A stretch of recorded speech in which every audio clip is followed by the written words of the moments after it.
समस्त संभ्रांत व्याकरण प्रेमियों तथा प्रतियोगी परीक्षाओं में प्रतिभाग करने वाले टीजीटी, पीजीटी से संबंधित विद्यार्थियों तथा कक्षा 9 से 12 तक के विद्यार्थियों का टीचर्स क्लासवे यूट्यूब चैनल पर हार्दिक स्वागत करते हैं। आज हम लोग संस्कृत व्याकरण में प्रत्यय पर चर्चा करेंगे। प्रत्यय वास्तव में संस्कृत व्याकरण का बहुत ही महत्वपूर्ण अंग है। प्रत्यय के माध्यम से किसी शब्दांश में एक नए रूप की प्राप्ति होती है। ये प्रत्यय किसी भी प्रतियोगी परीक्षाओं में अक्सर पूछे जाते हैं, वो चाहे टीजीटी की परीक्षा हो, चाहे पीजीटी की परीक्षा हो या यूपी बोर्ड की परीक्षा हो। सब पाठ्यक्रमों में प्रत्यय को रखा गया है और प्रत्यय के माध्यम से हमें संस्कृत के व्याकरण का बहुत ही अच्छा ज्ञान प्राप्त होता है। संस्कृत का ज्ञान हमें संस्कृत के शब्दों का, संस्कृत के शब्दकोश का अच्छे ढंग से ज्ञान प्राप्त करने के लिए प्रत्यय की बहुत आवश्यकता होती है। अब हम प्रत्यय शब्द को आपके सामने विश्लेषित कर रहे हैं। प्रत्यय किसे कहते हैं? यह है प्रत्यय। प्रत्यय शब्द पुल्लिंग शब्द है। यह प्रति धन ई धन अच के योग से बनता है। प्रति धन ई धन अच बराबर प्रत्यय। इसके योग से प्रत्यय शब्द बनता है। अब इसकी परिभाषा पर चलते हैं। प्रतीयते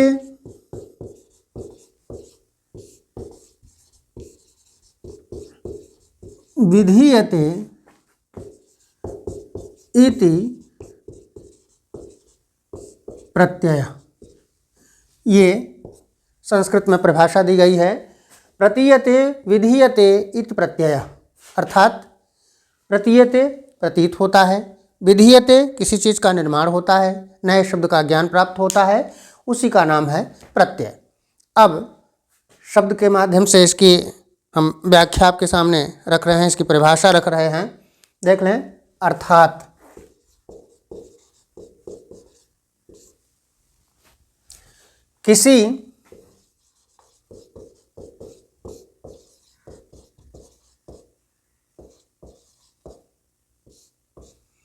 किसी शब्दांश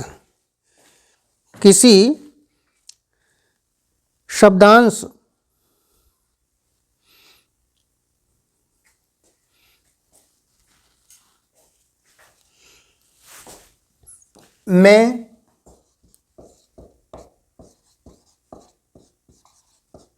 संज्ञा, सर्वनाम, विशेषण, क्रिया जिसे आप धातु बोलते हैं, के जुड़ने पर, किसी शब्दांश में संज्ञा, सर्वनाम, विशेषण, क्रिया आदि धातुओं के जुड़ने पर जो परिवर्तन होता है, अर्थात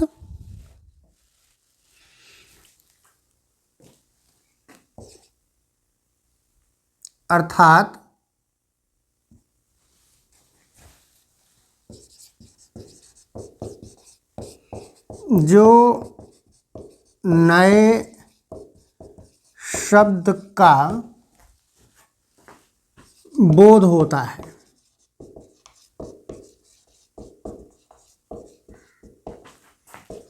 उसे प्रत्यय कहते हैं। अब देखिए विस्तार आपका हो गया कि किसी शब्दांश में कोई भी शब्द है, कोई भी शब्द का अंश है ना, वह शब्दांश में जब कोई भी संज्ञा हो, चाहे सर्वनाम हो, चाहे विशेषण हो, अथवा कोई धातु हो या क्रिया हो, उसमें जब जुड़ते हैं तो जुड़ने पर एक नए शब्द की, एक नए रूप की प्राप्ति होती है। तो जो नया रूप या नया शब्द बनता है उसी को प्रत्यय से युक्त पद कहा जाता है। क्योंकि प्रत्यय की दो व्यवस्था है। अभी हम लोग प्रत्यय के भेद पर चलते हैं। पहले प्रत्यय को अच्छे ढंग से स्पष्ट कर लेते हैं कि प्रतीयते विधीयते इति प्रत्यय ना। तो जो शब्दांश ना, जो शब्दांश किसी संज्ञा, सर्वनाम, क्रिया आदि के जुड़ने पर जो नए रूप की प्राप्ति कराते हैं उसी को प्रत्यय कहा जाता है। इस चीज़ को अच्छे ढंग से ध्यान में कर लें। अब हम लोग आते हैं कि प्रत्यय के भेद। प्रत्यय के भेद, प्रत्यय के दो भेद हैं। नंबर एक है कृत प्रत्यय और नंबर दो है तद्धित प्रत्यय। ये दो प्रत्यय हैं हमारे पास। एक तो है कृत प्रत्यय और दूसरा है तद्धित प्रत्यय। अब ये कृत प्रत्यय क्या है और तद्धित प्रत्यय क्या है, इसको हमें जानना जरूरी है। तो सबसे पहले हम लोग कृत प्रत्यय को देख लेते हैं। कृत प्रत्यय, क्रिया धातु से ही आप अपने आप स्पष्ट हो रहे हैं कि यह जो प्रत्यय है यह किसमें जुड़ता है। जो कृत प्रत्यय हैं ये किसमें जुड़ते हैं, यही चीज़ विशेष रूप से हम लोगों को देखना है। तो क्रि शब्द से ही लग रहा है कि इसमें धातुओं का योग होता है। धातुओं के योग से ये प्रत्यय जुड़ते हैं और जुड़ करके एक नए शब्द की प्राप्ति कराते हैं।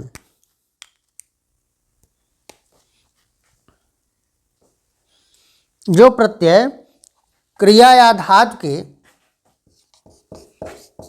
जो प्रत्यय क्रिया या धातु ना के, क्रिया या धातु के अंत में प्रयुक्त होकर के, धातु के अंत में प्रयुक्त होकर नए शब्द, प्रयुक्त होकर के नए शब्द बनाते हैं,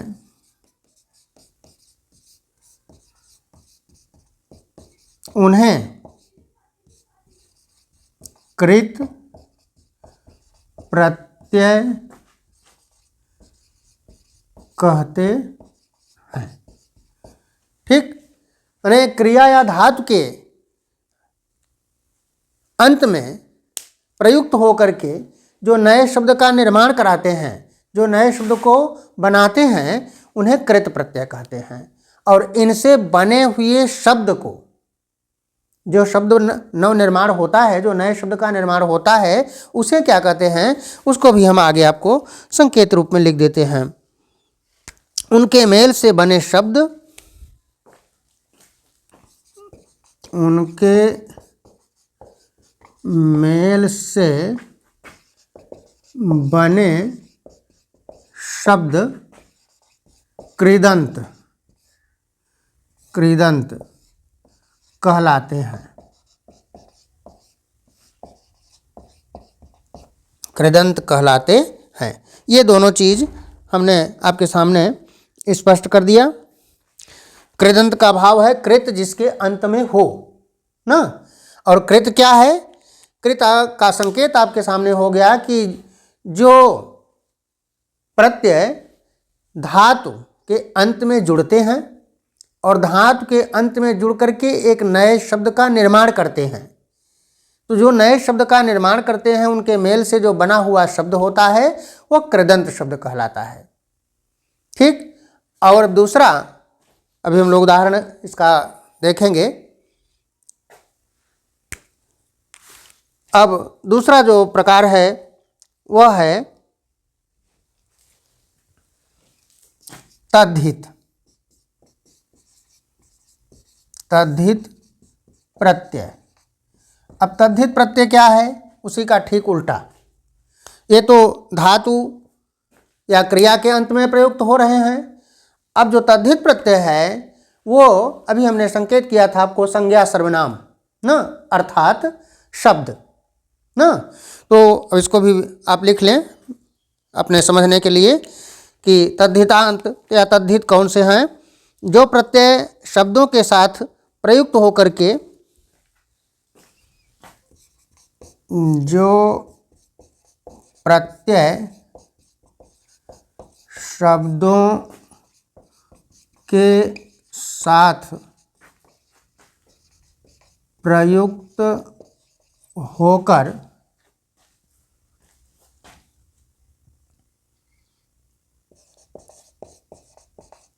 परिवर्तन करते हैं उन्हें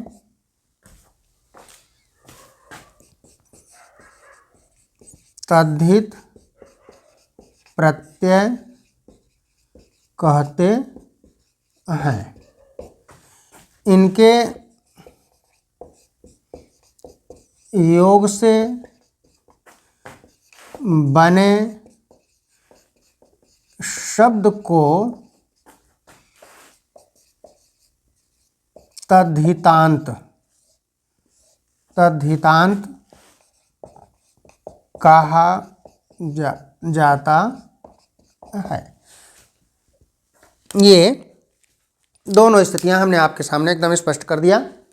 ये कृत प्रत्यय जो कि धातु के बाद जुड़ते हैं, धातु के अंत में जुड़ते हैं और उससे एक नए शब्द की प्राप्ति होती है, उसे हम कृत प्रत्यय कहते हैं। उससे बने हुए शब्द को कृदंत कहते हैं। और जो तद्धित प्रत्यय है ये किसी शब्द में जुड़ता है। किसी शब्द में जुड़ करके जो एक परिवर्तन करता है, नए शब्द का निर्माण करता है, नए शब्द को बनाता है, उसे तद्धित प्रत्यय कहते हैं। और इससे जो बना हुआ शब्द होता है उसको तद्धितांत कहा जाता है।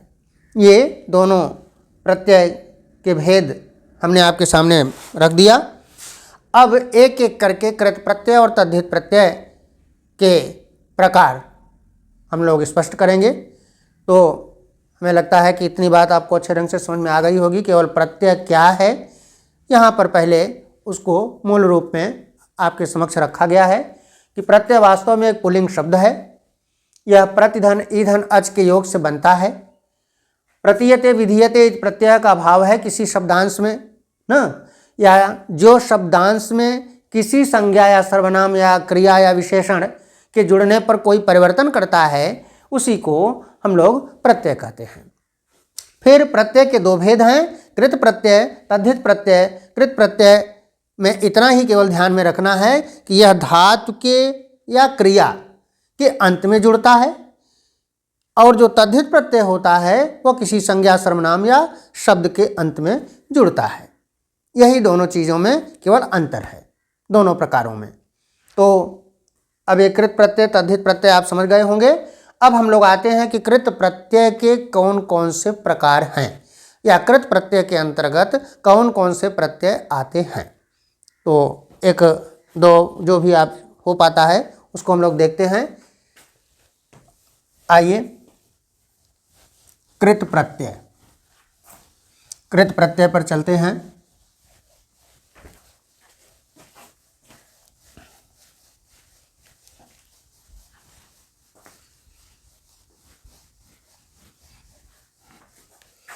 ये है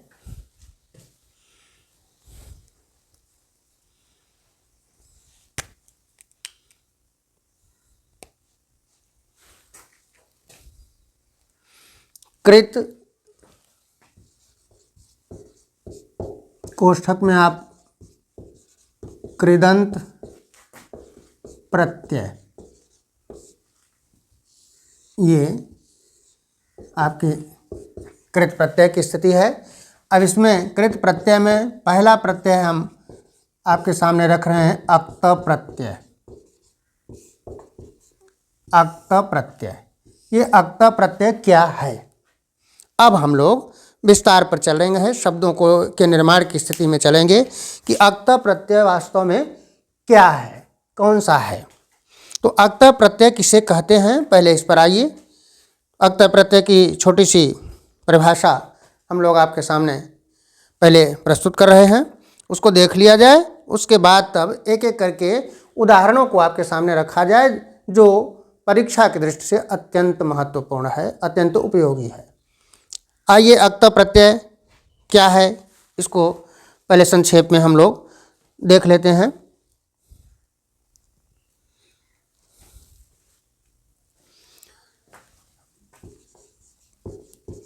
भूतकाल का अर्थ प्रकट करने के लिए, भूतकाल का अर्थ प्रकट करने के लिए धातु से अक्त प्रत्यय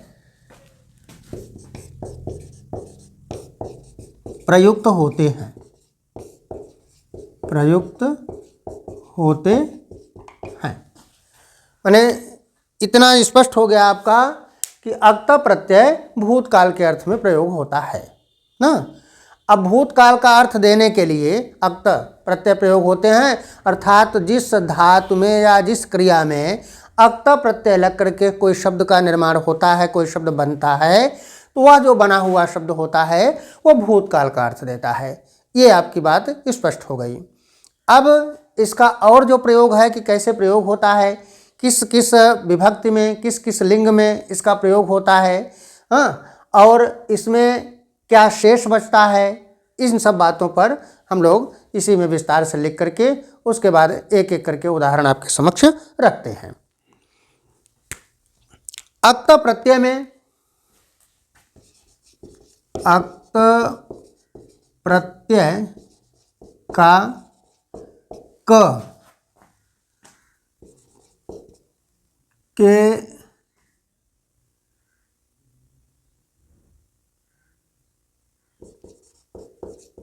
लोप होने पर केवल त शेष रहता है। केवल क का लोप हो जाता है, व्यंजनांत जो क है, इस व्यंजनांत क का लोप होकर के केवल त शेष बचता है। इस बात को ध्यान में रख लिया जाए कि अक्त प्रत्यय में शेष क्या रहता है, क्या जुड़ता है। शेष का भाव है कि धातु के बाद अक्त प्रत्यय लगने पर कौन सा अक्षर जुड़ता है, तो उसमें क का लोप हो जाता है, केवल त शेष बचता है, अर्थात त ही जुड़ता है अक्त प्रत्यय में। और कहाँ कहाँ इसका प्रयोग होता है, इसको भी इसी में संकेत हम लोग आगे लिख लेते हैं एक एक करके। यह अक्त प्रत्यय से बने शब्द अक्त प्रत्यय से बने शब्द पुल्लिंग में रामवत, राम की तरह, स्त्री लिंग में रमावत, रमा की तरह,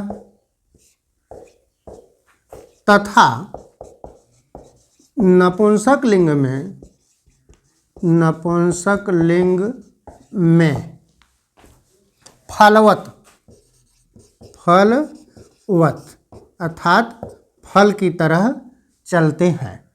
नपुंसक लिंग में फलवत बने शब्द प्रयुक्त होते हैं, प्रयुक्त होते हैं। ये बात आपकी स्पष्ट हो गई ना। अब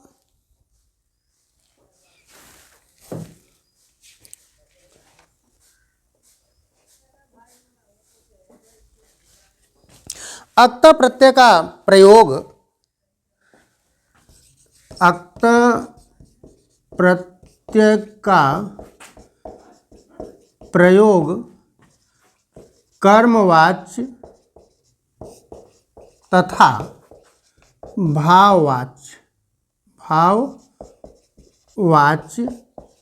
दोनों में होता है। ठीक है। कर्मवाच्य, इससे भाव आप समझ रहे हैं, कर्तृवाच्य कर्मवाच्य। जब कभी कभी स्थिति बनती है कि कर्मवाच्य में या भाववाच्य में वाक्य बनता है तो वहाँ पर कर्ता गौड़ हो जाता है।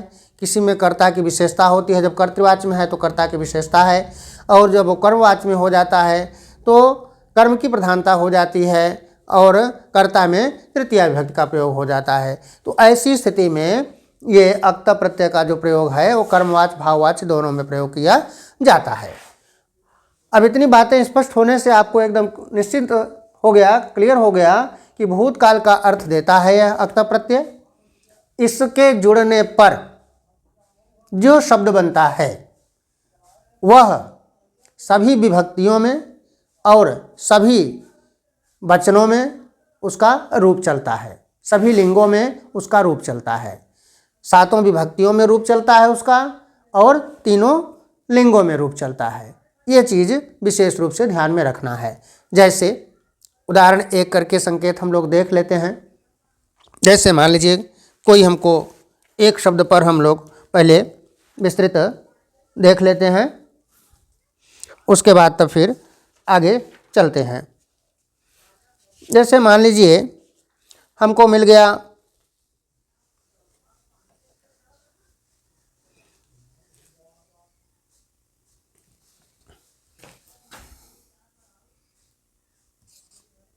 उदाहरण लिख करके देख लें। उदाहरण मान लीजिए हमको जैसे दा धात ही मान लीजिए मिल गई, दा धात, इसमें हमने अक्त प्रत्यय लगा दिया। दा धात में अक्त प्रत्यय हमने लगा दिया तो उससे दत्त शब्द बना, फिर दत्ता शब्द बना और फिर दत्तम शब्द बना। माने पुल्लिंग, स्त्रीलिंग, नपुंसकलिंग तीनों में रूप आपका बना।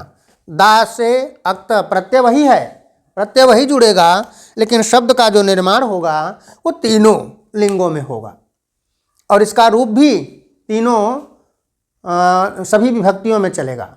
पुल्लिंग में भी चलेगा, स्त्रीलिंग में भी चलेगा और नपुंसकलिंग में भी चलेगा, जो कि हमने आपके सामने पहले से ही स्पष्ट कर दिया है कि पुल्लिंग में जो रूप बनेगा वो राम की तरह चलेगा, स्त्रीलिंग में जो रूप चलेगा वो रमा की तरह चलेगा और जो नपुंसकलिंग में रूप चलेगा वो फलवत, फल की तरह चलेगा। उसको भी हम आपके सामने रख दे रहे हैं। से पुल्लिंग, पहला है पुल्लिंग ना। पुल्लिंग में जैसे पट धातु है, इसमें हमने अक्त प्रत्यय लगा दिया। ठीक, अब इसका रूप जो चलाएंगे हम तो क्या बनेगा इसको देख लिया जाए। पट धातु से जो हम रूप चला रहे हैं,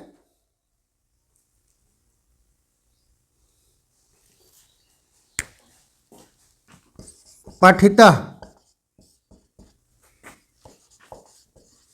पठितौ, पठिताः, ये रूप आपका चल रहा है। देख रहे हैं, पठितः रामः, रामौ, रामा, राम की तरह। जो पुल्लिंग का रूप आपके सामने रखा गया, ये नंबर 1।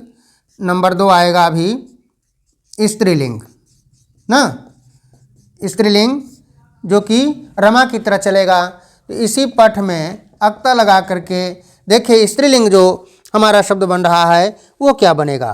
पठिता, पठिते, पठिता, पठिता, पठिते और पठिता। क्योंकि रमा का रूप आप चला करके देख लें, रमा, रमे, रमा, यही प्रथमा में चलता है रूप रमा का। तो वही चीज़ सामने देखिए आपके है, पठिता, पठिते, पठिता, रमा, रमे, रमा, रमा की तरह। और राम का रूप जैसे आप चलाते हैं, राम, रामौ, रामा, उसी तरह पठिता, पठितौ, पठिता। अब तीसरा है नपुंसकलिंग। नपुंसकलिंग पर आइए। नपुंसकलिंग हमने आपको संकेत किया कि यह फल की तरह चलता है। तो फल की तरह चलने का भाव आप अपने आप ही समझ रहे हैं कि जो नपुंसकलिंग का रूप होता है वो प्रथमा द्वितीया में तो नपुंसक की तरह चलता है, उसके बाद तृतीया से वो पुल्लिंग में चलने लगता है ना, ये व्यवस्था है। तो अब आ जाइए नपुंसकलिंग में क्या बनेगा। नपुंसकलिंग का रूप आप देख लें, पठितम, पठिते, पठितानि, पठितानि। रूप आप फल का चला करके देख लीजिए, फलम, फले, फलानि, फलम, फले, फलानि। उसके बाद फिर तृतीया में फलेन से शुरू हो जाता है, फलेन, फलाभ्याम, फलई ना। तो यहाँ पर देख रहे हैं पठितम, पठिते, पठितानि, यही द्वितीया में भी बनेगा, पठितम, पठिते, पठितानि। तो तीनों लिंगों में हमने आपके सामने रूप देखिए इसका स्पष्ट कर दिया। कहने का भाव यह है कि जो अक्ता प्रत्यय है इसके जो रूप हैं वो सातों विभक्तियों में सभी लिंगों में चलते हैं। और ये हमने उदाहरण के रूप में भी आपके सामने रख दिया। पुल्लिंग का रूप जो चलेगा वो लिख भी दिया गया है, राम की तरह, स्त्रीलिंग का रमा की तरह, और नपुंसकलिंग का फल की तरह रूप चलेगा। ये तीनों रूप देख लें, स्पष्ट है आपके सामने। अब हम लोग अपने विशेष काम में चलेंगे कि विभिन्न धातुओं के योग से अक्ता प्रत्यय जो जुड़ेगा उससे कौन सा शब्द बनेगा, वह हमको विशेष आवश्यक है। रूप उसका पुल्लिंग में भी, स्त्रीलिंग में भी, नपुंसकलिंग में भी बनेगा, ये आपने देख लिया। जैसे उसी पठ धातु से अक्ता प्रत्यय लगने पर पठिता बना, स्त्रीलिंग में वही चीज़ पठिता बन गया और नपुंसक में वही पठितम बन गया। इसी तरह से किसी भी धातु में अक्ता प्रत्यय जोड़ेंगे तो यही शब्द आपका बनेगा। ये चीज़ विशेष रूप से ध्यान रखें, इसको नोट कर लें। अब हम आगे अनेक धातुओं के अक्ता प्रत्यय से जुड़ने पर जो निष्पन्न शब्द होते हैं उस पर हम चलते हैं कि कौन कौन से शब्द उससे बनते हैं। समस्त लिंगों में रखा जा सकता है उसको, तीनों लिंगों में भी रखा जा सकता है। आइए हम लोग देख लेते हैं एक एक करके, इसको नोट कर लें, इसको हटाते हैं, उसके बाद तब फिर अन्य उदाहरण आपके सामने प्रस्तुत करते हैं। स्पष्ट रूप से समझ गए होंगे सभी लोग। अब आइए इसको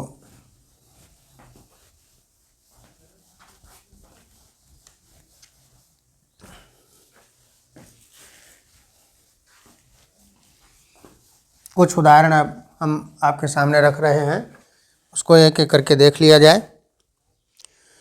जैसे इसकी व्यवस्था हमने आपको अलग अलग संकेत किया कि चाहें तो इस तरह से आप चार्ट बना करके काम कर लें।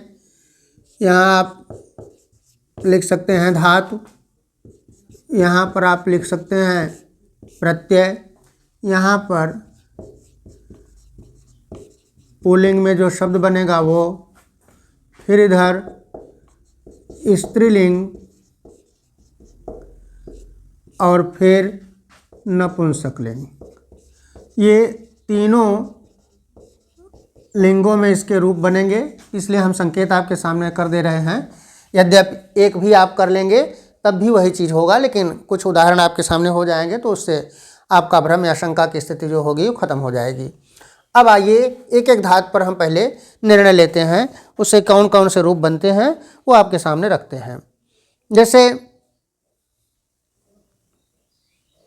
लिख धातु से ही हम शुरू करते हैं ना, तो लिख धातु में आइए, ये है लिख धातु, इसमें हमने अक्ता प्रत्यय लगाया, लिख धातु में अक्ता प्रत्यय जोड़ा, तो पुल्लिंग में जो रूप हमारा बना वो बना लिखितः। ये स्त्रीलिंग में जो रूप हमारा बनेगा वो रमा की तरह लिखिता। नपुंसक लिंग में जो रूप बनेगा फल की तरह फलम, ना, माने लिखितम, लिखितम। ये तीनों रूप हमने देखे, आपके सामने कर दिया। इसी तरह के अब समस्त धातुओं पर जो अक्ता प्रत्यय जुड़ेगा वह आपका इसी तरह से रूप बनता जाएगा। इसका अर्थ क्या होगा? अर्थ आप समझ रहे हैं, लिखा गया, लिखा गया। क्योंकि हमने पहले संकेत किया कि ये भूतकाल से संबंधित है ना, भूतकाल का अर्थ देता है। तो एक आधा अर्थ हम आपके सामने रख दे रहे हैं, इसके बाद आप अपने आप ही समझ जाएंगे इसको, अर्थ लिखा गया ना। अब आइए, जैसे दूसरी धातु कोई हमको मिल गई, कथ धातु, पत धातु ना, क्रीड धातु, कथ, ये है कथ धातु, इसमें अक्ता आपने जोड़ दिया तो सीधे आपका बन गया कथितः। और इधर कथिता, फिर बन गया कथितम। अर्थ आपका हो गया कहा गया। अब हर एक का लिखना बहुत आवश्यक नहीं है, आप समझ गए होंगे ना। ये कथ धातु से हो गया। इसी तरह से पत, पत धातु गिरने के लिए अक्ता लगाया आपने, तो अब आपको समझ में भी अच्छे ढंग से आ गया होगा, अपने आप भी कर लेंगे आप। पतितः, पतिता और पतितम, गिरा हुआ ना, गिरा हुआ ना। अब अनेक धातुओं से अनेक शब्द आपके इस तरह से निर्मित होते चले जाएंगे। क्रीड धातु है जैसे ना, क्रीड धातु से बन गया क्रीड, ये अक्ता लगा दिया आपने, इससे बन गया आपका क्रीडितः, फिर क्रीडिता और फिर क्रीडितम ना। अर्थ आपका बन गया खेला, हाँ, खेला माने भूतकाल में ना, खेलता है का ही भूतकाल हो गया खेला ना। ये आपका क्रीड धातु हो गया। इसी तरह से और रूप आप देखें, आपके सामने रख रहे हैं, जैसे हंस धातु है, पा धातु है, हंस, हंस धातु में लगा दिया आपने, बन गया हंसिता ना, फिर हंसिता, उसके बाद हंसितम ना, तो हंसा, हंसा ना। इसी तरह से पा धातु है, पीने के लिए, पिबत, पिबता और पिबंत रूप इसका चलता है, इसमें आपने लगा दिया तो बन गया आपका पीवतः ना, फिर पीवता और इधर पीवतम ना, माने पिया ना, पिया। ये है पा धातु से पीतः, पीता, पीतम ना, पिबता, पिबता, पिबतम, ये जो रूप चल रहा है, इससे पा धातु से पीतः भी शब्द बनेगा आपका। इसको और स्पष्ट रूप में ज़्यादातर आपको इस तरह से मिलता है, तो हम इसको आपके सामने देखिए स्पष्ट कर दे रहे हैं। और कि पा धातु से पीतः, ये शब्द अक्सर ज़्यादा मिलता है। फिर पीता और इधर हो जाएगा पीतम, अर्थ आपका वही होगा पिया ना, पीतः, पीता, पीतम ना, ये पा धातु से बन रहा है। इसी तरह से भू धातु से बन रहा है, फिर गम धातु से बन रहा है। भू धातु, भू धातु में जोड़ दिया आपने तो बन गया भूतः, भूता और भूतम ना। भू धातु का अर्थ आप जानते ही हैं, होता है, तो यहाँ हुआ। गम धातु है इसी तरह से, ये गम धातु जाने के लिए ना, तो इससे आपका बन जाएगा गतः, गता और गतम, है ना। अर्थ आपका हो गया गया। ये अर्थ स्पष्ट हो रहे हैं। इस तरह से आप देख रहे हैं कि जो भी धातुएं हैं, इन धातुएं के